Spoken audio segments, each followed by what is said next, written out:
ભાવનગર શહેરમાં ફરી એકવાર નવી શરૂ થયેલી ઈ-પીએમ બસ સેવાનો અકસ્માત। ભાવનગર શહેરમાં લોકોની સુવિધા માટે થોડા દિવસો પહેલા જ ઈ-પીએમ બસ સેવા શરૂ કરવામાં આવી છે। આ સિટી બસ સેવાને લઈને વારંવાર વિવાદો સર્જાઈ રહ્યા છે।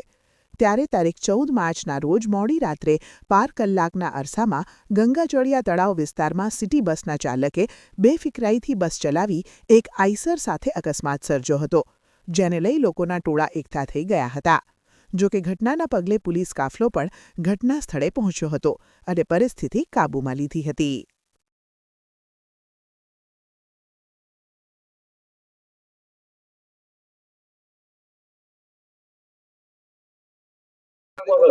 આઈસર અત્યારે હું આમથી આવતો હતો, આ બસ વાળા ઇન્ડિકેટર હાથો વગર એમના વાળી લીધી સીધી ઝાડમાં। રોંગ સાઈડમાં ઈ હતો, હું મારી સાઈડમાં હાલ્યો જતો હતો। કઈ બસ છે આ? બસ ઓલી પીએમ નવી શરૂ થયેલી। ડ્રાઈવર કોઈ પીધેલો હોવાની શંકા ખરી? આનાગડી આવી રીતના બધું ભેગડા હોય આ બે દરકારી છે ને, આ ઇન્ડિકેટર હાથો વગર વાળી લે એમ શું કરે? રોંગ સાઈડમાં તો આવતા હતા। તમારે શું માંગ છે અત્યારે? અમારો વાંક જ નથી ને। અહીંયા આપણે ગંગાજળિયા તળાવમાં આપની શું માંગ છે અત્યારે? મારે બે ગાડીમાં 2 લાખનો ખર્ચો છે।